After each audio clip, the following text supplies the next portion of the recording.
حضور دہر میں آسودگی نہیں ملتی، تلاش جس کی ہے وہ زندگی نہیں ملتی۔ ہزاروں لال و گل ہیں ریاض ہستی میں، ہزاروں لال و گل ہیں ریاض ہستی میں، وفا کی جس میں ہو بو وہ کلی نہیں ملتی ہے۔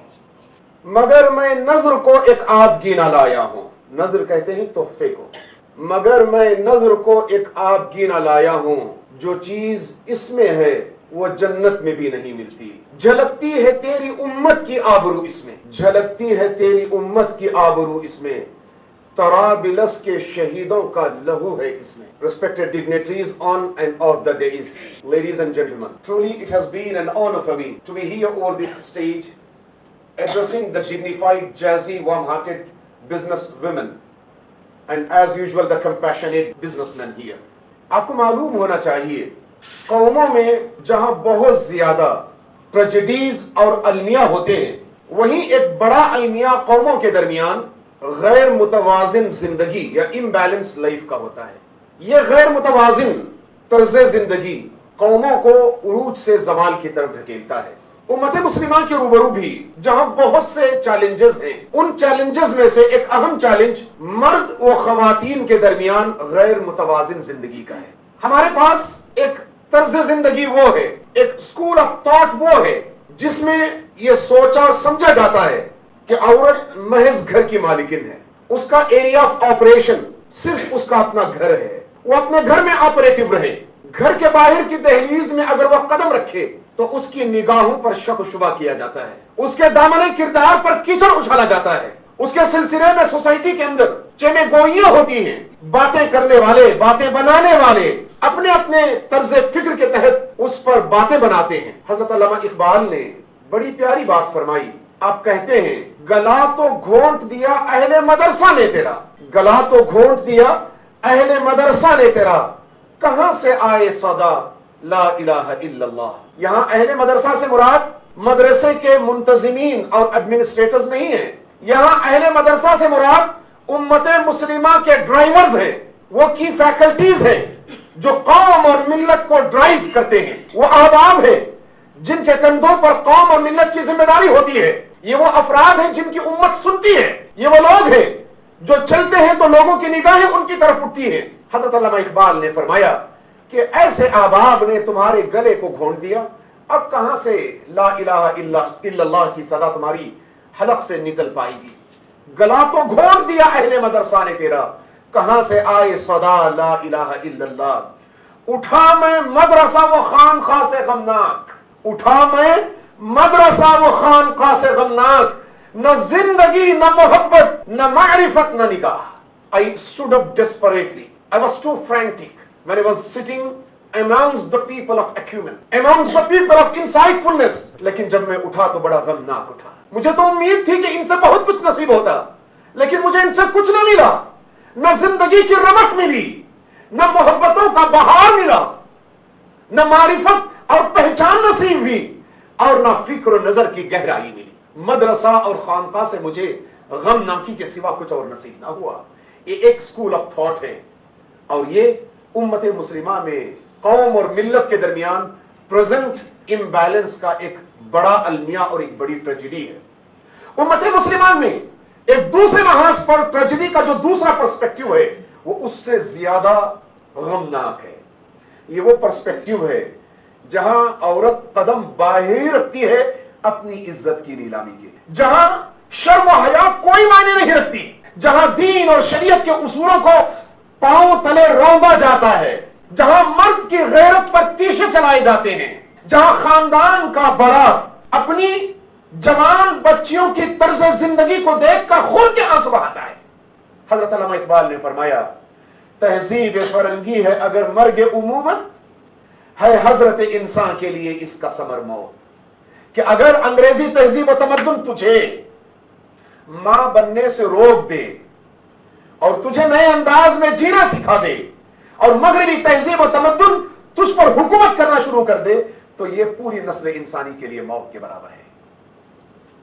جس علم کی تاثیر سے زن ہوتی ہے نازن، جس علم کی تاثیر سے زن ہوتی ہے نازن، کہتے ہیں اسی علم کو ارباب نظر موت۔ کہ جس علم کے انفلوئنس سے عورت اگر مرد کا روپ دھار لے تو اہل علم ارباب فکر و نظر اسی علم کو موت کہتے ہیں. جس علم کی تاثیر سے ضب ہوتی ہے نازن کہتے ہیں اسی علم کو ارباب نظر موت. ہر جاندار کا ایک جوہر ہوتا ہے, ہر جاندار کا ایک جوہر ہوتا ہے. شیر کا جوہر بہادری ہے, مرد کا جوہر جوامردی اور خودداری ہے, عورت کا جوہر شرم و حیا ہے. فرمایا کہ اگر علم تمہیں جوہر شرم و حیا سے دور کر دے تو پھر یہ علم نہیں, یہ موت ہے. آپ نے آخر میں فرمایا بیگانہ رہے دین سے اگر مدرسہ زن. If the schools of women are separated from the religious thoughts, بیگانہ رہے دین سے مدرسہ زن ہے علم و ہنر کے لیے فکر و نظر موت. کہ حقیقی معنوں میں علم و ہنر کے لیے یہ چیزیں موت ہیں. امت کے درمیان پائے جانے والے اسکول آف تھاٹس کی دوسری ٹریجڈی ہے اور دوسرا ریفلیکشن ہے. اب میں آپ کو بتاتا ہوں اسلام ان دو چیزوں کے درمیان ایک توازن کا نام ہے. اسلام ان دو چیزوں کے درمیان ایک بیلنس کا نام ہے. دین اسلام آپ کو سکھاتا ہے کہ آپ گھر کے ملکن بن کر اپنے آپ کو گھر کی چار دیواری میں مقید بھی نہ کریں اور گھر کے باہر آ کر اپنی عزت کی نیلامی اور اس کا سودا بھی نہ کریں.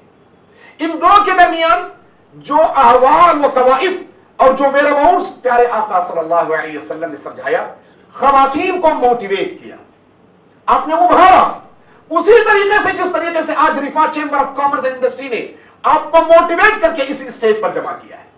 پیارے آقا صلی اللہ علیہ وسلم کے روبرو کئی خواتین کے ایسے احوال و کوائف اور ویئر اباؤٹس بیان کیے گئے. ایک خاتون ہے حضرت جابر بن عبداللہ رضی اللہ عنہ, حدیث میں ان کا بڑا اعلیٰ مقام ہے. حضرت جابر بن عبداللہ کی ایک خالہ تھی, ڈیورس ہو گیا تھا. پیارے آقا صلی اللہ علیہ وسلم کو معلوم ہوا کہ انہوں نے اپنے باغ کی دیکھ بھال کے لیے گھر سے باہر قدم رکھا ہے. ڈیورس وومن کے سلسلے میں ہمارا یہ کہا جاتا ہے کہ وہ گھر میں مقید رہے. رسول اللہ صلی اللہ علیہ وسلم کے روبرو یہ بتایا گیا کہ اے اللہ کے رسول, جابر بن عبداللہ کی خالہ اپنے باغ کی نگہبانی کے لیے گھر سے باہر جا رہی ہیں. آپ نے فرمایا ان کو نہ روکو, وہ گھر سے باہر جائیں گی, باغ کی نگہبانی کریں گی, باغ سے زیادہ میوے حاصل ہوں گے تو پھر وہ راہ خداوندی میں خرچ کرنے والی بنی گی. اللہ کے رسول صلی اللہ علیہ وسلم نے موٹیویٹ فرمایا. آپ نے کہا کہ یہ ضروری ہے کہ عورت اپنے کمائی کے لیے, اپنے اکتساب کے لیے, اپنے حصول کے لیے جائے باہر, لیکن عزت و وقار کے ساتھ. یہ شرط لگائی گئی, یہ بائنڈنگ لگائی گئی. میں بتاتا ہوں تاریخ میں مسلم خواتین نے جو زبردست کردار ادا کیا, آپ میں سے یہاں موجود بہت ساری خواتین کو اس پر ناز ہونا چاہیے. آپ نے زمانے جاہلیت میں ایک عورت جس کا نام لیلا تھا, ان کو اسلام میں شفا بنت عبداللہ کہہ کر پکارا جانے لگا. یہ کون خاتون تھی؟ یہ وہ خاتون تھی جن کو پیارے آقا صلی اللہ علیہ وسلم نے کمشنر آف مارکیٹ کی حیثیت سے اپوائنٹ فرمایا تھا. آپ کو جان کر تعجب ہوگا کہ حضرت لیلا اور عرف عام میں ایمان لانے کے بعد جن کا نام حضرت شفا بنت عبداللہ تھا اور جو عبداللہ کی بیٹی تھی, قبیلہ عدی سے آپ کا تعلق تھا, مؤرخین بیان کرتے ہیں کہ آپ کے پاس مارکیٹ کا وہ نالج تھا جو کئی مردوں کو حاصل نہ تھا. آپ مارکیٹ ریسرچ کرتی, مارکیٹ کی تفصیلات کو ڈائگنوز کرتی, مارکیٹ میں حلال اور حرام کی تفصیلات کو جانتی, اور پھر اسلام لانے کے بعد آپ نے مارکیٹ میں اسلامی طریقوں سے تجارت کرنے اور کن چیزوں کو نہ اختیار کرنے. چنانچہ تاریخ میں تفصیلات موجود ہیں کہ اللہ کے رسول صلی اللہ علیہ وسلم نے ہجرت کے بعد مدینہ مارکیٹ اور مسجد النبوی کے درمیان ان کے گھر کو پوزیشن کیا اور فرمایا کہ شفا یہاں رہے گی. پیارے آقا صلی اللہ علیہ وسلم حضرت شفا رضی اللہ تعالی عنہا کے پاس جاتے, ان سے گفتگو کرتے, اور آپ کو جان کر تعجب ہوگا کہ پیارے آقا صلی اللہ علیہ وسلم حضرت شفا سے مارکیٹ کی تفصیلات جانتے, مارکیٹ کی تفصیلات سمجھتے, حلال کمائی جاننے کے طریقے, حلال کمائی حاصل کرنے کے طریقے جانتے.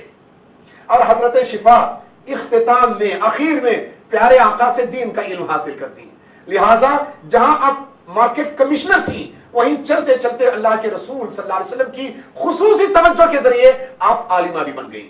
حضرت عمر کے دور میں آپ کو جان کر تعجب ہوگا, حضرت عمر رضی اللہ تعالی عنہ نے آپ کو قضاء السوق, مارکیٹ جسٹس کا پوزیشن عطا کیا. اور پھر اتنا ہی نہیں, حضرت عمر نے آپ کو قضاء الحسبہ, آڈیٹر آف دی مارکیٹ کا پوزیشن عطا کیا. ہمارے پاس کیوں ایسا ہوتا ہے کہ مسلم خواتین کا جب تذکرہ ہوتا ہے یا پھر ہماری مسلم خواتین جب کسی بزنس میں بیٹھتی ہیں یا بزنس کے معاملے میں ان کی کوئی سوچ جاتی ہے تو پھر 2-4 پکوانوں پر، 1-2 ٹوائز کے بنانے پر یا پھر چھوٹی چھوٹی گھریلو اور کاٹیج انڈسٹریز پر ان کی توجہ کیوں اٹک جاتی ہے؟ وہ کیوں دور کی نہیں سوچتی؟ ان کے روبرو بزنس کا ایک بڑا ویژن کیوں نہیں ہوتا؟ مسلمان خواتین کے درمیان ویژن ایک بڑا کیوں نہیں ہوتا؟ وہ اس پہلو سے کیوں غور نہیں کرتی کہ اور کئی غیر مسلم خواتین کی طرح جدید زمانے میں بھی وہ بھی ایک بزنس کا بڑا ویژن رکھ سکتی ہیں، وہ بھی ایک بڑے ملٹی ملین ڈالر بزنس چلانے کی سوچ سکتی ہیں۔ لہٰذا آج کی گفتگو کا پہلا لیسن یہ ہے کہ آپ اپنے بزنس کو اپنے آپ کی حد تک یا پھر 2-4 سہیلیوں کی حد تک یا پھر ایک چھوٹے سے کسٹمر بیس کی حد تک آپ مقید نہ کریں، محدود نہ کریں۔ آپ اپنے بزنس کا ایک بڑا ویژن بنائیں، اس کی نگاہ دور دراز ہو۔ اس مجلس میں بیٹھ کر، رفا کے اس پلیٹ فارم پر بیٹھ کر آپ آنکھیں بند کر کے اگلے 10-15 سیکنڈ میں اگلے 5 سالہ بزنس ویژن کا ایک خواب دیکھیں۔ آپ دیکھیں کہ آپ کا بزنس کتنا دور پھیل رہا ہے، کتنا وسیع و عریض ہو رہا ہے۔ اس بزنس میں آپ کی ایک شاندار آفس ہے، سینکڑوں لوگ آپ کے لیے کام کر رہے ہیں، ملک میں اور بیرون ملک میں آپ کا بزنس پھیل رہا ہے۔ آپ فرینچائزیز کے ساتھ اس بزنس کو پھیلا رہی ہیں، آپ گلوبل اور ملٹی نیشنل کسٹمرز کو ایڈریس کر رہی ہیں۔ کیا یہ ویژن نہیں لیا جا سکتا؟ رفا یہی پلیٹ فارم آپ کو عطا کرتا ہے کہ یہاں بیٹھ کر آپ بزنس کے سلسلے میں اپنی فکر کو بے پناہ وسعتیں عطا کر سکتی ہیں۔ آپ یہ سوچ سکتی ہیں کہ آپ کا دائرہ کار اور ایریا آف آپریشن محدود نہیں ہے، آپ کے ساتھ وہ ڈگنیفائڈ مین ہیں اور ایسے زبردست گائیڈ کرنے والے احباب موجود ہیں جو آپ کے بزنس کو صحیح معنوں میں صحیح دشا میں چلا سکتے ہیں اور آپ کو رہنمائی عطا کر سکتے ہیں۔ کیا وجہ تھی کہ یہ بزنس مین، رفا کے ممبران اپنے بزنس میں منہمک رہتے؟ خواتین کے مقابلے میں وہ خود ایک کوئی ایسا پروگرام کرتے جس کے نتیجے میں ان کے بزنس کو بڑھوتری ملتی؟ کیا رحمت اللہ صاحب کو یہ لگی نہ تھی؟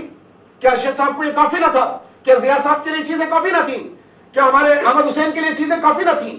اختر صاحب اور عارف اللہ صاحب کے لیے، ہمارے محسن صاحب اور پھر عاصم صاحب اور وقاص صاحب کے لیے چیزیں کافی نہ تھیں؟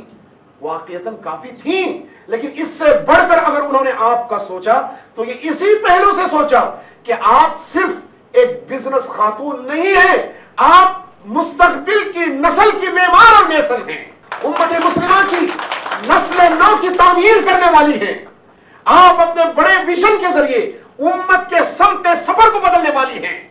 آپ دنیا کو بنانے والی ہے، بتانے والی ہے کہ کس طرح ایک مضبوط ویژن اور ایک مضبوط بنیاد کے ذریعے آگے بڑھا جا سکتا ہے۔ یہ مقام و مرتبہ آپ دینے والی ہیں اور یہ فکر و نظر رفا کے پلیٹ فارم پر آپ کو دیا جاتا ہے۔ میں بتاتا چلوں، پیارے آقا صلی اللہ علیہ وسلم کے زمانے میں ایسی قابل خواتین تھیں، وہ زراعت یا کاشتکاری کی بات ہو، اس کا تو تذکرہ میں نے پہلے ہی کیا، اس کے علاوہ دستکاری، ہینڈلوم، انیمل ہسبینڈری، فارمنگ، حضرت سلامہ رضی اللہ تعالیٰ عنہ کا تذکرہ آتا ہے کہ ان کے اپنے انیمل ہسبینڈری تھی، وہ لائف سٹاک فارمنگ پر کام کیا کرتی تھی۔ ایک مرتبہ پیارے رسول صلی اللہ علیہ وسلم ان کے پاس گئے، پوچھا سلامہ بہت کچھ کر رہی ہو، کلمہ شہادت بھی آتا ہے؟ اللہ کے رسول صلی اللہ علیہ وسلم کے اس سوال کے جواب میں انہوں نے بڑی اچھے انداز میں کلمہ شہادت پڑھا۔ پیارے رسول صلی اللہ علیہ وسلم اس حد تک خوش ہوئے کہ دیر تک مسکراتے رہے۔ ایک تاجرہ کا کرائٹیریا آپ صلی اللہ علیہ وسلم نے فکس کیا کہ ایک تاجرہ جہاں دنیا میں منہمک ہو کر اپنے بزنس کو آباد کرنے کی سوچے، اپنے بڑے ویژن کے لیے کام کرنے کی سوچے، وہیں وہ اپنی بنیادوں کو نہ چھوڑے۔ یہ کلمہ شہادت کے بیان کے ذریعے پیارے آقا صلی اللہ علیہ وسلم نے ان کے تعلق کو استوار کیا۔ اللہ کے رسول صلی اللہ علیہ وسلم کے پاس کئی خواتین آتی، یہ خاتون کا تذکرہ آتا ہے احادیث کی کتابوں میں، بتایا جاتا ہے کہ انہوں نے اپنے بیٹے کو یمن میں رکھا تھا اور وہ مدینے میں رہا کرتی تھی۔ ان کے بیٹے یمن سے اچھی طرح کے عطر بھیجتے، پرفیومز بھیجتے، اور وہ مدینے میں اپنی کمپنی کے نام پر اس کی پرائیویٹ لیبلنگ کرتی اور مدینے میں سب کو فروخت کرتی، اور ان کی تجارت اس حد تک بڑھ چکی تھی کہ انہوں نے اپنے ڈسٹریبیوٹرز متعین کیے تھے۔ ان کی تجارت کے سلسلے میں بتایا جاتا ہے کہ یہ صحابیہ اتنی عظیم تھی کہ انہوں نے کریڈٹ لمٹ پر اپنی تجارت کو خوب بڑھا دیا تھا۔ چنانچہ جو خواتین ان کے پاس کوئی فائنانشل اسسٹنس نہ تھا لیکن وہ تجارت کرنا چاہتی تھی تو پھر وہ ان کو کریڈٹ پر اپنا مال دیتی اور وہ خواتین ان کے لیے مارکیٹرز کا کام کرتی۔